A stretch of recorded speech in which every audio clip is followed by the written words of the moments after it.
Hey y'all, it's Lucy and it's day number 1 of my 12 Days of Christmas event, and today we're making the Winterberry Holiday Cottage, and I just am very happy with it. I haven't glittered it yet, but I've got the structure together and I've applied a thick layer of snow, and I just really like it and I think you'll enjoy making it. So for day number 1 of the 12 Days of Christmas event on paperglitterglue.com, it's the Winterberry Holiday Cottage. So I hope the tutorial will help you, and the files are free in the Paper Glitter Glue library. Okay, let's start on how to use these cut files. I use a Cricut Maker to make my projects, and so I have to use Cricut Design Space as my cutting machine software. So that's what I'm going to show you. That's the one I know. So that's what I'm going to show you. I pulled it up. This is the home screen. You can see it here in the upper left-hand corner. There are two ways to get to the canvas where you put your files. You can click on Canvas here, going back to home, or you can click on New Project, either one. All right, now we're on our screen, our canvas, so we can upload the design.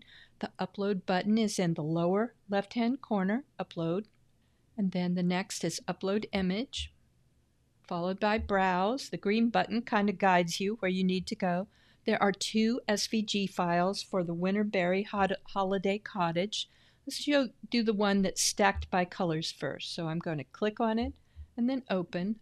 Like I said, I'm on my laptop. Continue. We do the green button in the lower right-hand corner. Continue. This is image details. Like if you want to have a collection of little houses or Christmas houses or my houses, paper glitter glue houses, whatever, you can do that here on the image details page. And then when you're done with that, you go to upload. And now we're on the screen with the file on the canvas. So I'm going to reduce the size on the screen just a little bit so I can see all my files. So I went from, it doesn't actually reduce the size, it just makes it easier to see what is on your screen. So it's at 75%. And this is the stacked version. This is so you can put everything on a 12 by 12 mat. And sometimes Cricut does a design space update that requires you to fit it on a 12 by 12 mat. So that's why they're stacked like this. And I separated them mostly by color. So we do know that it fits. And let's ungroup first. And now you can check, this is my scale square, 1 by 1, 1 by 1. That's correct. So you know it's uploaded at the size I chose. And this one is a small house. I wanted it to be small so you could put it on a wreath, just so you could be flexible for where you can put it. You could put it on, use it at as a place setting. It's really a cute little house, or table decor. All right, I'm going to delete my square now that I know it's at the correct size. And now we need to find the pieces with score lines. I group the score lines with the piece they belong to. So I'm setting the scoreline pieces over here. These are shingles.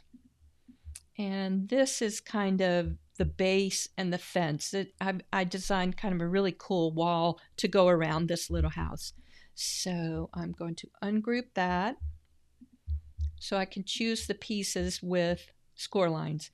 This is sort of a piece that goes in the bottom to make sure it stays square. If you make your house out of cardstock in particular, this is very helpful. And these are, let me ungroup again. And these are pillars for the little wall that goes around the house. All right, I'm going to shrink it down a little bit more so I can see everything. That looks, oh no, I have one more. This is a roof, and it has a score line. This is the dormer roof. So let's just pick one of these. This is a dormer roof.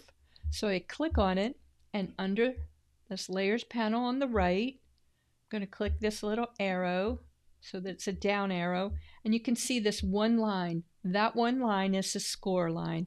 And one way to verify it's a score line is I draw my score lines in red, or at least I always mean to. Every once in a while I goof up, but I really try to do it. Score, and now we want to attach, so our machine knows that that score line goes exactly with this piece. Attach. Let's do the same thing with the roof. do the little arrow, pick this one line, check to make sure in the color box that it shows up as red. I drew it as red. Score. Select the entire piece, attach. This is the dormer. It has some little score lines. See these kind of upside down L's? Score, attach. The house itself has score lines all along it. And this is an asymmetrical house, but I really like this design. Select these kind of funky looking lines. It's red, score, select the entire piece, attach, and let's see, chimney. Nope, I'm not going to do attach because they're grouped together. I'm going to click this. I'll fix it before I send the file out. I'm clicking the chimney shape, the score lines, and I'm going to click attach. The pillars, red, score, attach. The other pillar, red, score, attach. And finally, this little base insert, score, attach. Let's see if that's everything. Chimney, it looks like it. Okay, and now we can cut it out. And then in terms of making it, I like to make mine out of cardboard. I think this is a really cool design, and because of the steeply angled roof, I think it does better in cardboard. I use 22-pound cardboard, which is a relatively thin cardboard that cuts beautifully with my Cricut Maker, would also cut well with the Cricut Explore Air, and I've cut with my Joy Extra. This house is too big to make with a regular Cricut Joy. Okay, so make... I'm not going to save it at this point, partly because I turned my house green. And they sort by colors. So you can make it. Let's hit continue. I'm selecting my maker. And either this light chipboard is the one I use for my cardboard or heavy cardstock. Because of the arch of the roof, I think you have to use heavy cardstock. Okay, I just wanted to show you the basics for finding the score lines and setting them up. Now let's go to construction. Wait, I'm going to go back real quickly. Let's go back to home, new project, and let's upload the other one. This one is just with colors. I like this one better because I can see all the pieces that go into it in one view. So I'm going to upload that. Here's the image details screen. I'm going to upload that. The only thing is you have to reduce the size pretty much, probably like 25% to get everything on one screen. Yeah, we're at 25% down here. Just like we did with the other one, we ungroup. Check to make sure the scale square is correct. Delete it when it says 1 by 1. You can see it in either place. And then again, you can pick out all the ones with score lines and select the score lines. Go to the operations menu, choose score, and attach. Okay, now we get to go to construction. You could use either form, but again, sometimes Cricut updates its design space so that this form doesn't work as well. So, but I like it better, so I include it in the files. All right, like I said, now construction. Okay, construction of Winterberry Cottage. I think I have all the pieces here.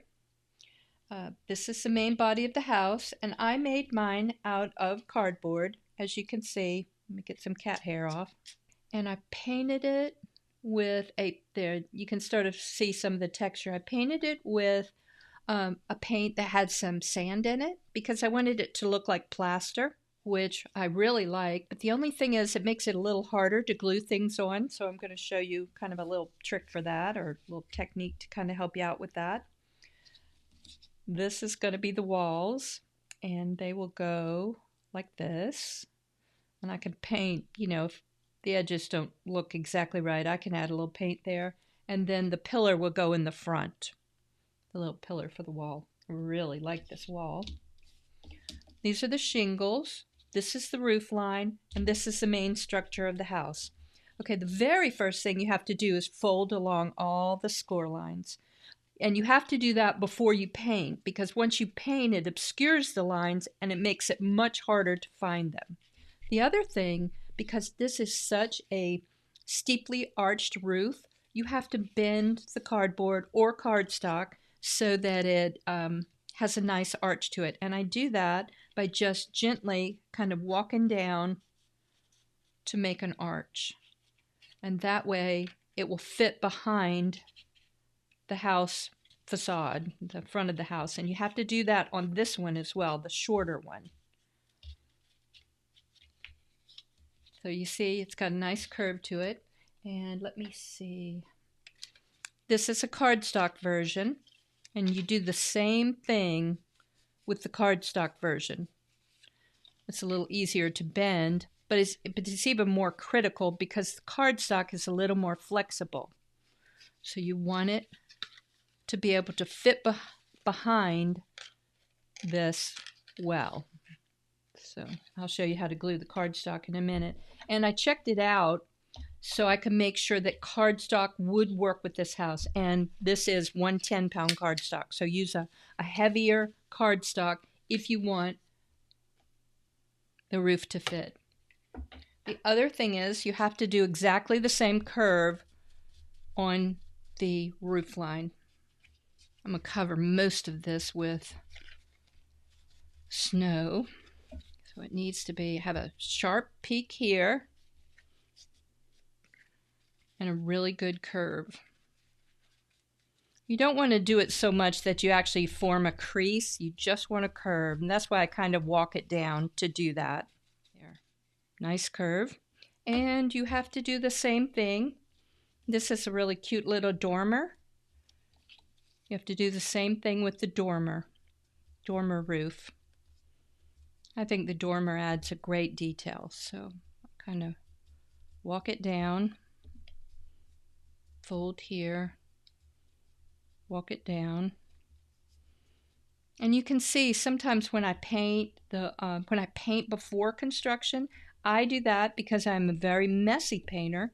It opens up, so you can touch it up later, but I know I'm going to add snow to the top of the dormer roof, so I'm not really worrying about it. See, you want it to fit, just kind of like this cool little hat on the dormer. All right, so in terms of adding the windows, like I said, I added a textured surface, so it makes it a little harder for it to glue. So here is the trick. And I made 2 versions of the windows. One version has these little cutout slats for the window shutters. If you don't like that, there's a version without it. I don't know if it's worth it. I kind of like it. I think it shows up. It adds just a little extra dimension. But if you don't want to do that, use the plain windows. They cut out much, much faster. Okay, so I'm going to add my glue. And I'm using my Barely Art glue because I like this little tip. There's no way I could add my thicker tacky glue without, smearing it all over everything. And the same thing with the door. The door pattern, I made your door a little bit bigger than this so it fits over this cutout. And you can do the door on either side, kind of depending on, what kind of landscaping you want. But here's the trick. With any kind of glue, you can do that. You just let it sit for a second. When glue is first applied, it's got a nice shine to it. If you wait a minute, you can already tell the difference. This is not quite as shiny, and that means it gets tackier. So we can wait just a second. Now, for the structural parts, again, because I'm using cardboard, you don't have to do this if you're using cardstock. I'm using my quick dry tacky glue, and I love the one with this top, with this cap, because you store it upside down and it comes out so much easier. So let's go ahead and glue the chimney together while we're waiting for the glue to get tacky on our window and door. And we can actually, you can do it with, like I said, any glue. If you want to wait a minute, the glue will adhere better if you wait. Okay, this is our chimney. And sometimes I like to draw with my white pen. I'll kind of decide later. I like to draw on it. I don't have a spare, but I'll draw bricks with my white Uniball gel pen. I love this pen. I just like being, here, this is the way it goes. I just like being able to draw with white. It's fun. Okay, now maybe you can tell this is a little more dull than it was. So I'm going to apply the window. And same thing, apply the door. And it sticks much better than if we hadn't waited. Again, I like glue because it gives me a little flexibility. Like if I don't line it up straight, I've got a little bit of time to correct it. And I didn't put in window panes because this opening is so small, sometimes the machine just won't cut it. If you want window panes, you can actually print out kind of a grid and glue that behind. It's a little tiny house. I'm actually not going to worry about it. Okay, so we've already done all our fold lines. Let's go ahead and construct the house. So that'll be drying using my thicker glue for this side tab. So you can use a little binder clip, clothespin, painter's tape to hold it while you're waiting for the glue to dry. I actually didn't bring any of those with me, so blue painter's tape. I think it's especially useful at this corner because you can't really put a binder clip or anything there. So I'm just going to use just a little piece of painter's tape. I try not to be wasteful. You have to be sure it's even at the bottom. And the tape isn't sticking real well because of the texture of the paint. It'll do fine on cardstock, right? I'm going to leave it alone a minute, and once it adheres better, then I'm going to straighten it out. All right, let's see what we can do next while we're waiting for this. I'm going to show you how to make the wall. Now, it's designed so you actually use a piece of corrugated cardboard in the center to give it that depth. I like that much better than just a flat piece of wall. I really like this version. I think it helps to use a good thickness of corrugated cardboard. I had some that was much thinner, but I like it to be about this, just kind of a regular box, like an Amazon box. And this is kitty litter box. You're not surprised, I have that. And that's what I used for this. Now, the way you do it is you trace around the piece, and I do think it helps kind of do a kind of indent, make an indentation in the cardboard so that when you cut it with your craft knife is kind of guided. It's sort of got a track to go in. And the other thing is when you cut it out, it's going to be a little bit too big, so you can either cut it out a little smaller. You do not have to be accurate about this because it's going to be totally covered up. And here is my dull craft knife. I have to admit this one. So you can cut inside the lines because you want it to be slightly smaller than your template. Of course, that doesn't help with, I just told you to make an indentation so you can follow it. Let's see if that works better. And then we can trim later. Yes, I think it helps a little bit. I'm always worried I'm going to stab myself. I don't think you're supposed to cut towards yourself with a craft knife. I used to work in the ER, and I'm always afraid I'm going to have to go in with a craft knife wound to my abdomen and explain that I was, crafting. And that's how I got stabbed in the abdomen. It hasn't happened yet, fortunately. Now let's see if it's too big. So we put our template on here, and it is a little bit too big. If you have some junky scissors that you don't mind cutting, I think that looks good. Now I'm going to clean up my mess a little bit. Now let's glue the wall pieces, and again I painted them with the same paint to look like plaster. Let it dry so that the plaster pieces adhere to the cardstock, and they tend to pop up around the edges, so kind of make sure that's adhered. Then we're going to add our top. And I like this. Partly, you can also add like a lot of snow on it, but you want it curved too so that it mimics this curve of the wall. And here I'm doing what I call my regular trick, which is over gluing. It's my specialty. You really need the glue mostly on the edge. I'm gonna kind of trace along the edge one more time. And just kind of apply this strip, which is also painted. And one problem with my, tendency to over glue is that I get it on my fingers. And when I lift my fingers up, the piece sticks to my fingers more than where it's supposed to stick. And trim off the excess.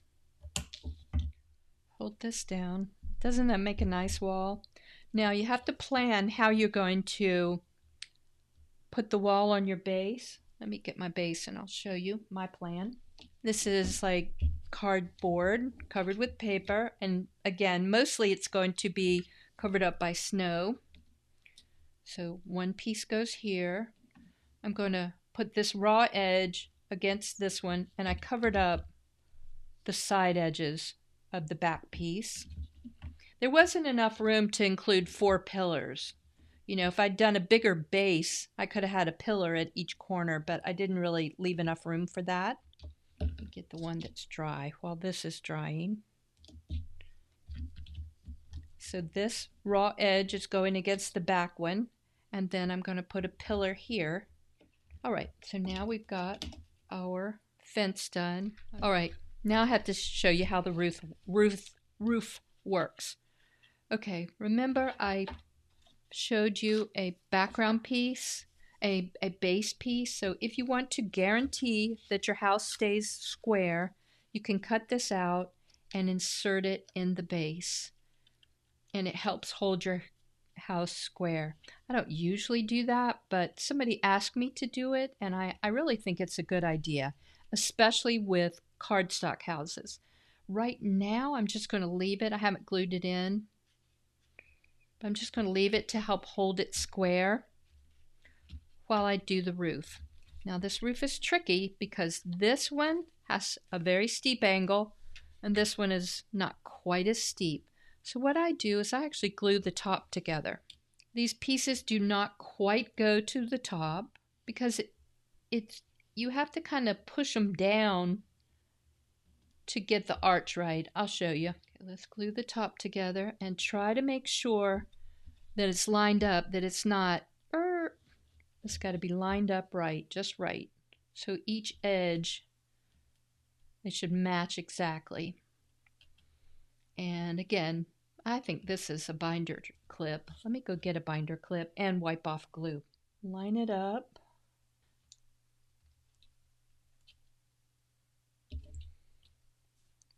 Two binder clips. And I'm just going to let it sit there for a minute. It's nice and square.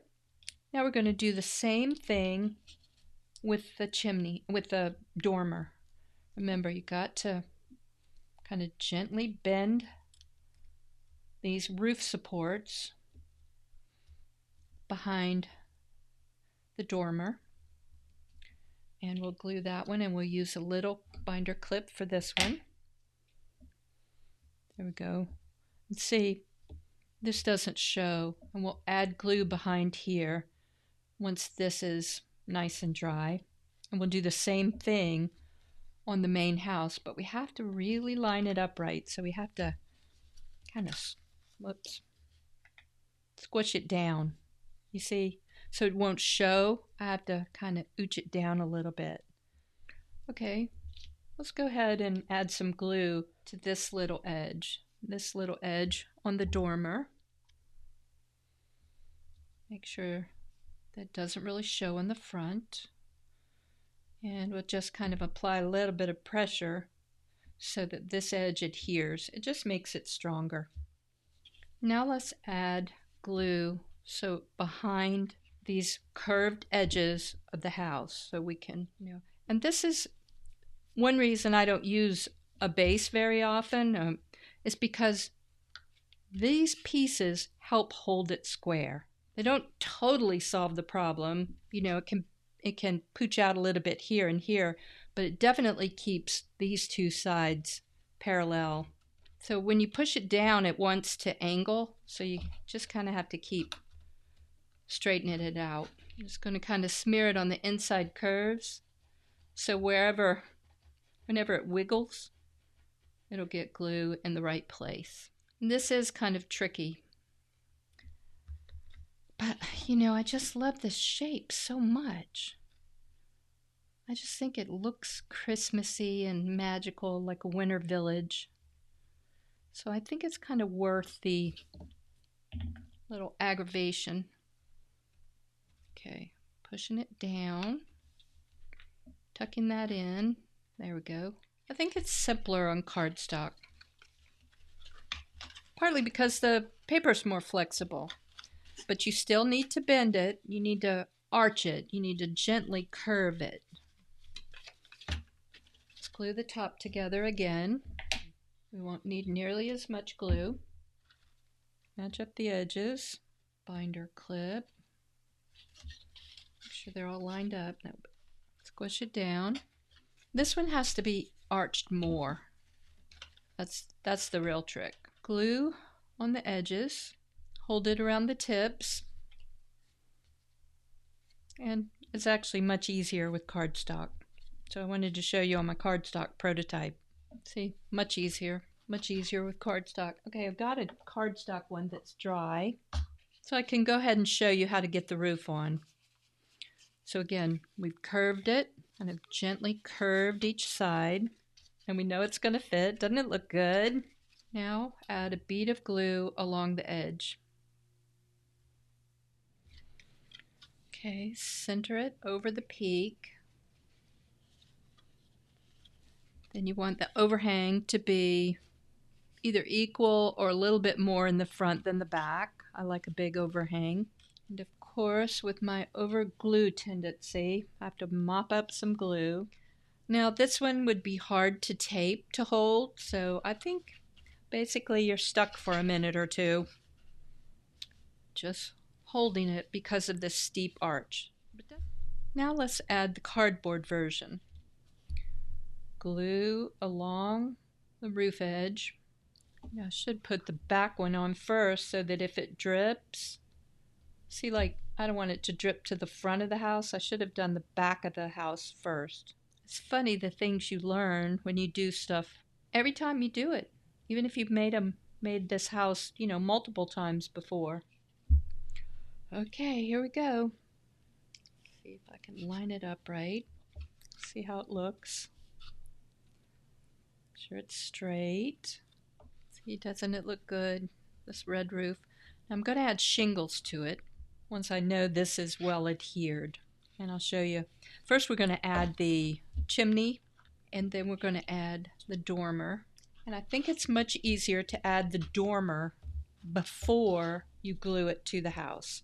So what you have to do is make sure that this curve lines up with the dormer roof before you glue it to the house. You see, it should be a curve. All right, the thing to remember whenever you glue a dormer roof on is that the angled or curved edge goes against the angle or curve of the roof. So this curved edge goes against the curve of this roof. Now it doesn't match here so much. It's this part of the dormer that's going to touch the roof. Okay, so the next decision you have to make is, do you want to put your dormer and your chimney over shingles? It is much easier to do shingles before you add your dormer.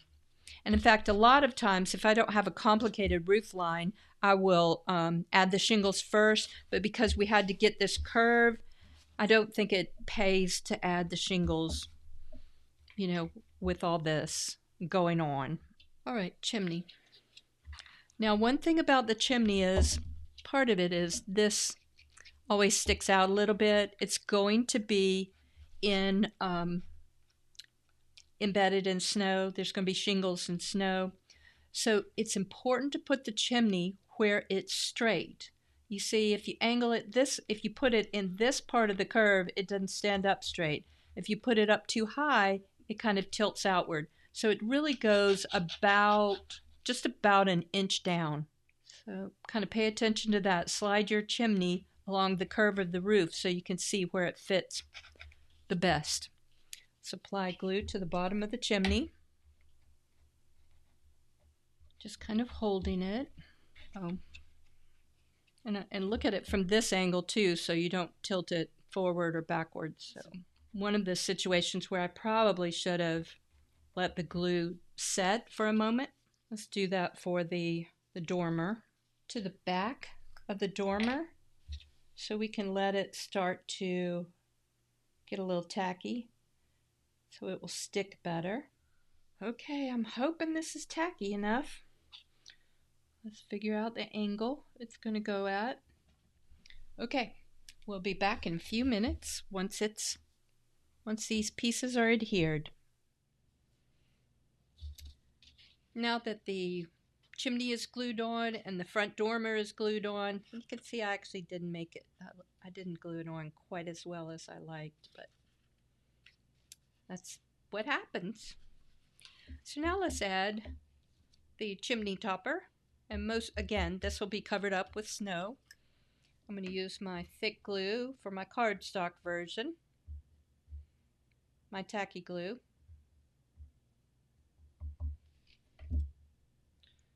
Let's put our chimney topper on.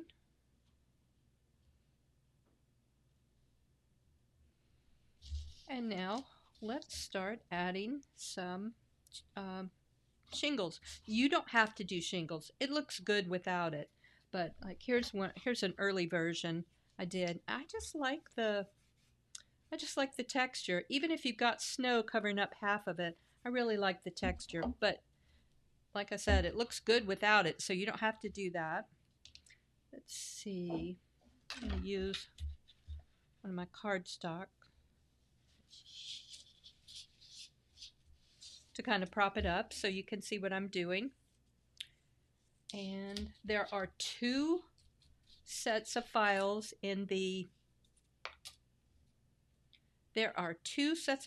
for shingles. One has a full scallop on the edge, and the other one has half a scallop. I generally start with full scallop. I think it looks better. And these were designed to fit so that you cut it at an even place. So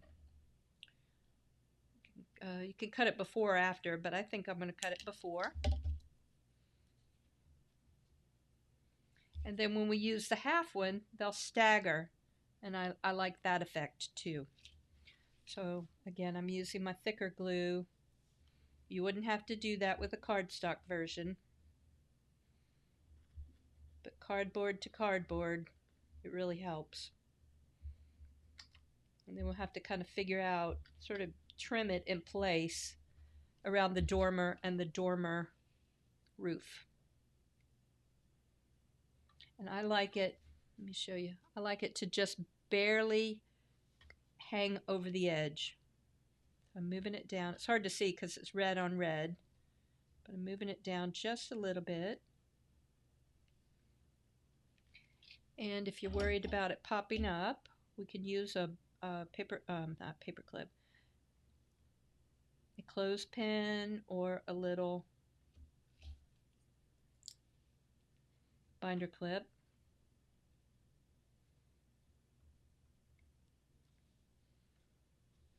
And I look underneath to make sure it's even here, because it looks much better if your shingles are on straight.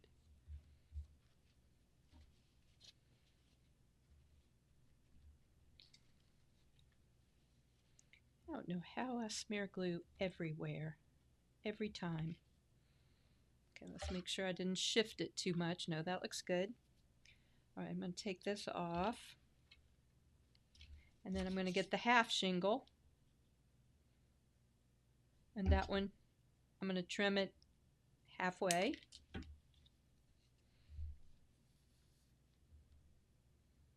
The other thing you could do, maybe that's what I should do, is cut them rather than cut each one individually.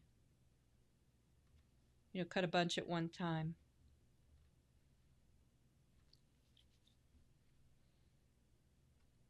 I think that's a good idea. So Let's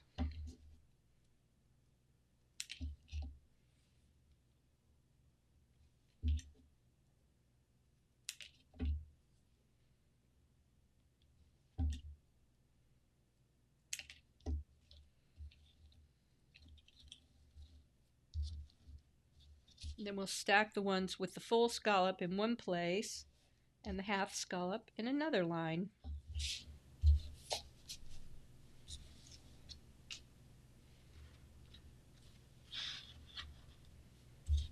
Okay, I've cut a bunch of shingles in the right length. And I want to say, if you are cutting things by hand, just use some scissors with a scalloped edge. Don't drive yourself insane trying to cut out scallops. Okay, now when I get to something like the dormer, get a pencil.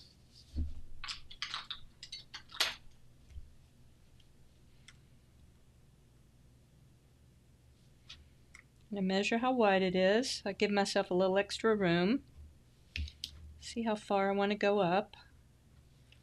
And then I'll just snip that section out.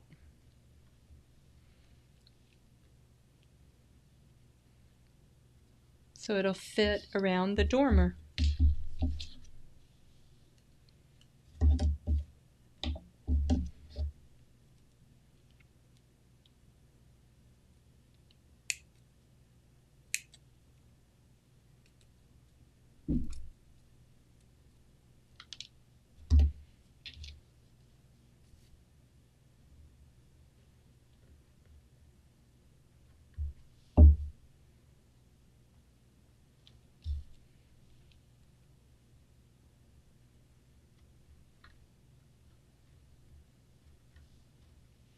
There. Now I'm just going to do like half pieces to fit.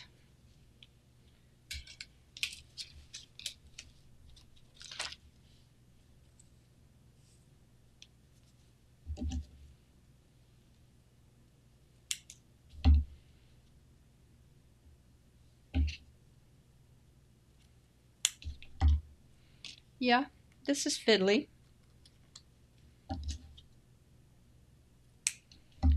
But if you like the textural effect of the shingles, then it's worth it to you.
Now I'm not going to worry about getting shingles in those little places.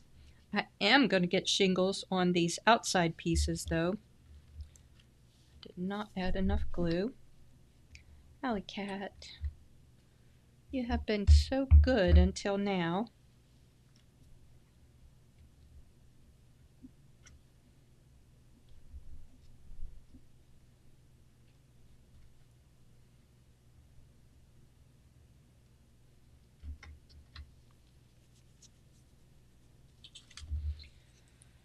Now we're just going to kind of fiddle around with a spare piece and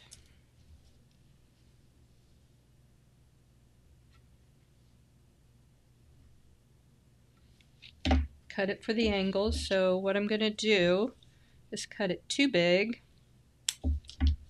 and then trim. And I'm just kind of estimating. And the thing about it is I'm going to put snow here.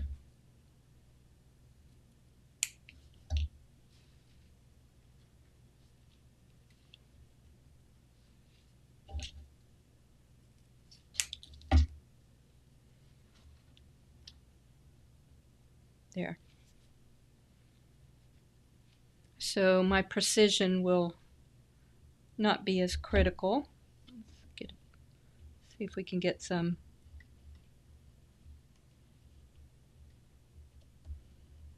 glue to get tacky here.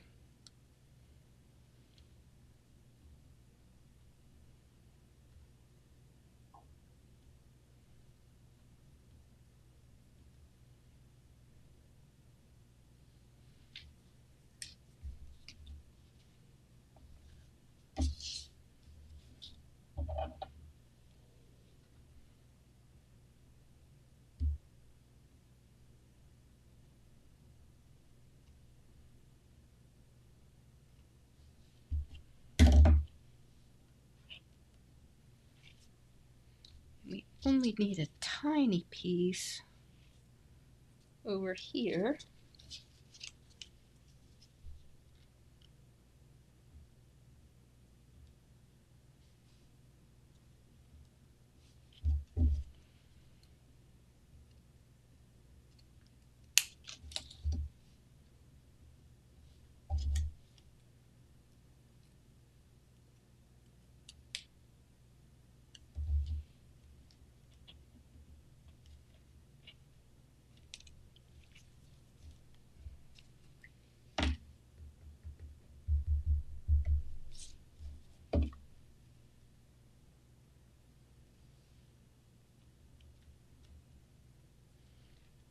I'm going to bend it a little bit because the curve of the roof.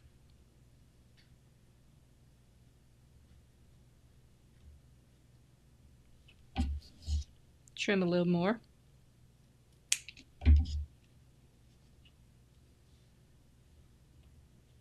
These are the worst pieces, these little tiny pieces.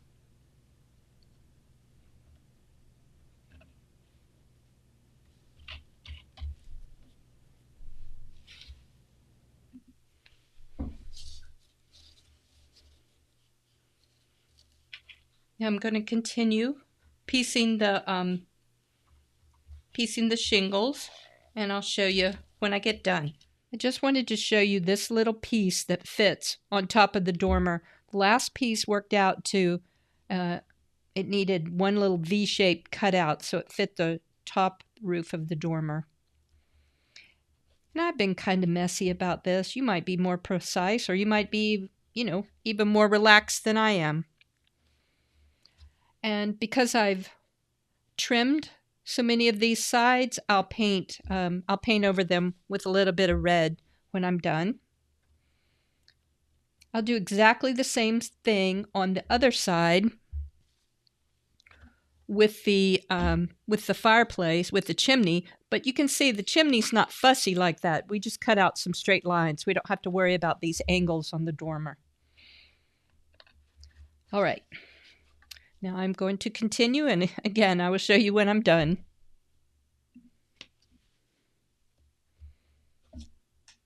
I get raisins, so I figure I can put that in with my caramel apple filling.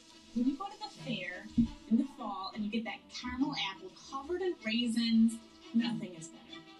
So my cake comes out of the oven. Oh! What'd you do? How cute! Oh, that is so stinking cute. I want it warm enough that I can roll it and it's still pliable. That's the key. Oh my god. Do not crack. Stop it. Stop it. Stop it. This is a disaster. My cake just cracked and I don't want to go home.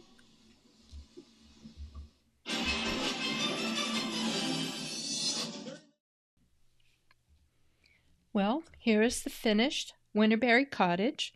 I painted the edges where there were raw edges of cardboard. I painted them front and back. Painted a little bit around the chimney as well, and the dormer.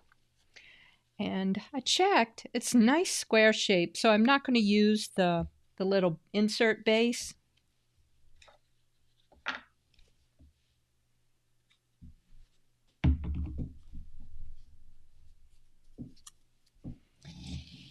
But if you notice that your house isn't very square or it pooches out, then be sure to use the insert. The other advantage to it is that it gives you extra surface area to glue the house to a base.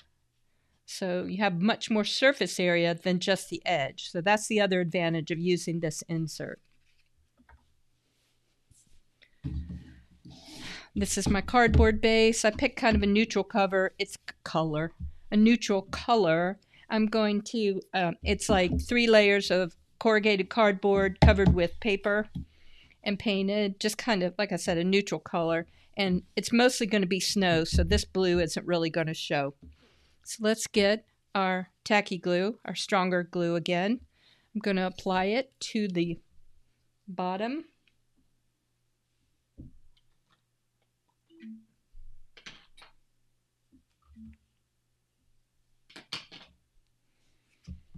I'm going to apply it to the bottom of my house. Another reason I'm not worried about this glue is that there's going to be a lot of snow on the base too, so the snow ends up kind of functioning as a glue.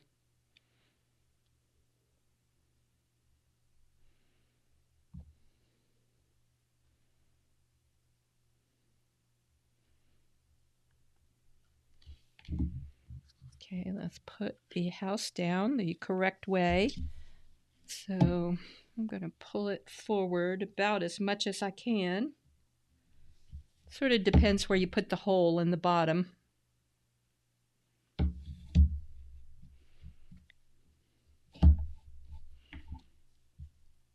going to try to center it. And I'm not a crazy precise person. I just kind of go by feel, so it's not like I'm going to measure where it fits, though some people would.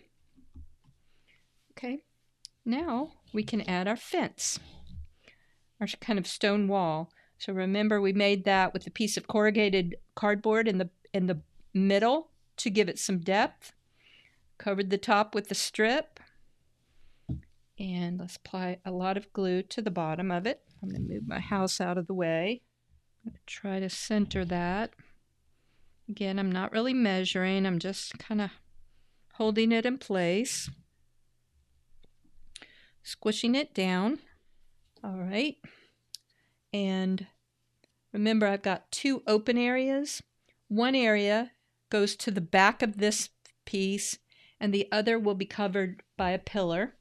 So I'm going to apply glue to the one that attaches to the back fence piece. Let's put this together. Try to make sure it's a 90-degree angle.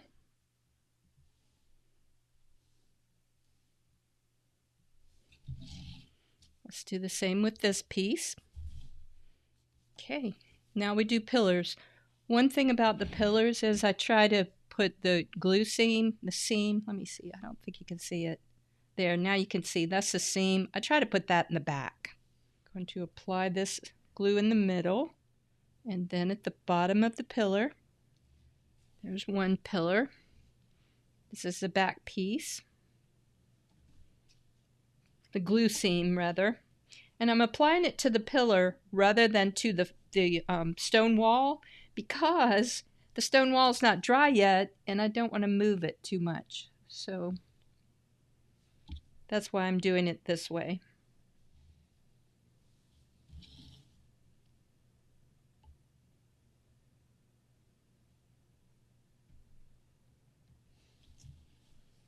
There. And I'll show you. I really like the way it looks. All right, I'm going to let that dry, and then we can apply snow. Okay, the little Winterberry Cottage is glued pretty firmly to the base. I mean, I may knock it off, but I'm going to try not to. And now I'm going to add some snow. And I will do a live on December 1st, showing you we're just going to play around with some snow techniques. I made some fake roofs, and we're going to apply different kinds of snow and just see what works. But this is what I've found and kind of settled on for now. This is Snow Tex, and Snow Tex is actually pretty thick. But I dilute it with some white glue, Mod Podge, because that's a very liquidy glue, and with some white paint.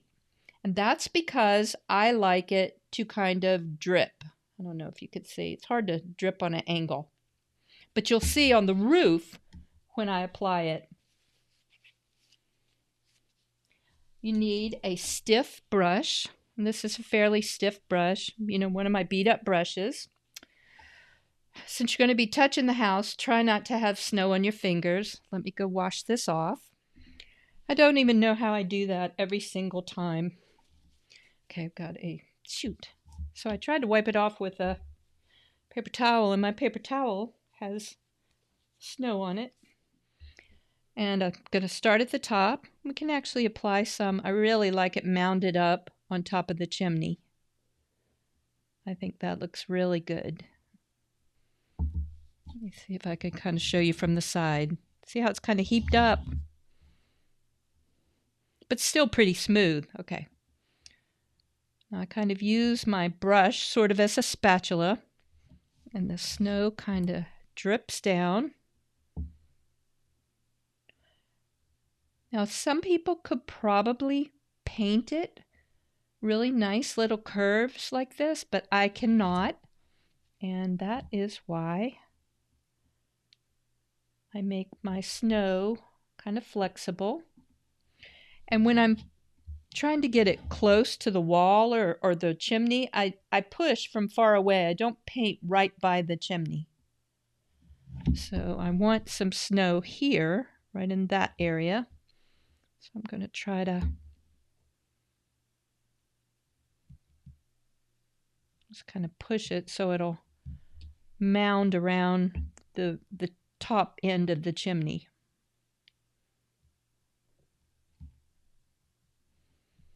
And I actually want a lot of snow.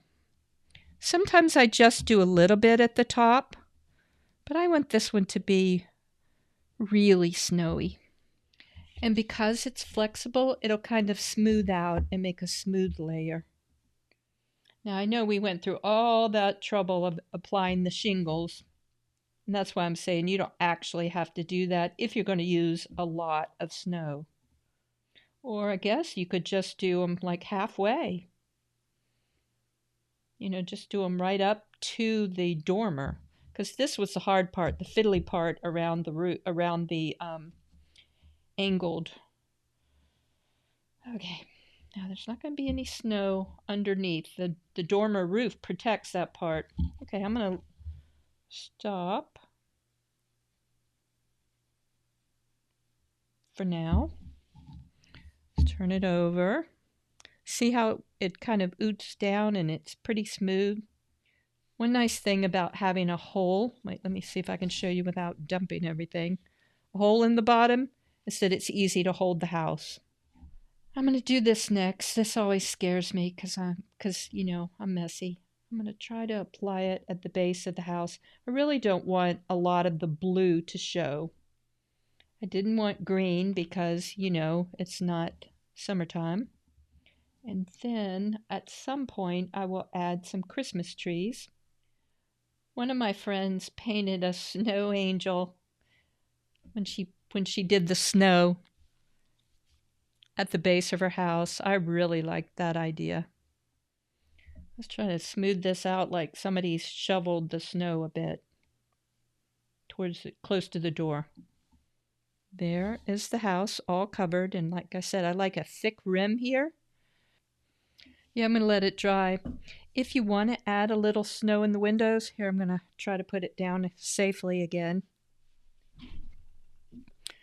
This, it actually is a better green than it shows up on the camera. This is exactly the same shape. This is the Storybook Cottage. It's got the chimney. It's got a dormer, but it's also got kind of the alpine wood trim.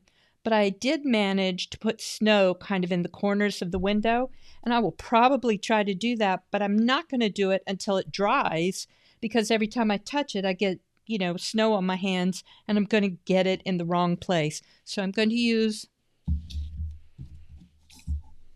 a relatively small brush, pretty firm, and just try to dab a little in the corners of the windows because I really like this effect. All right, and then I will glue it. And then I will glitter it tomorrow. I do want it, like I said, I want it to have frosty goodness. All right, this is my extensive collection of bottle brush trees. And and this one's covered with mica. It's much, the flakes are bigger. I just really like it. So to embed them in the snow, I add a thick blob of glue to the bottom. The snow will hold it as well, but I really like to have glue on the bottom. Let's squish it down. Let's see, do we want a little tree? Yeah, let's put a little tree over here. And like I said, I can glitter them later if you want, if you even want the tree glittered, which I do. Okay, there, it's almost done except for glitter and maybe snow in the windows. And I have to hide it from myself so I don't keep smearing snow everywhere. Okay, that's the Winterberry Holiday Cottage, and I know it was a long video, but I wanted you to really see all the steps so that they wouldn't be confusing. Now, they still might be confusing, but at least I think I got all the steps in. So subscribe to my website if you haven't already so you can get these free files for the Winterberry Cottage. I've got them in an SVG and a PDF format. And I hope you will join me for day number 2 for the 2024 12 Days of Christmas with me, Lucy, at paperglitterglue.com. Okay, alrighty. I hope y'all have a good day. Bye.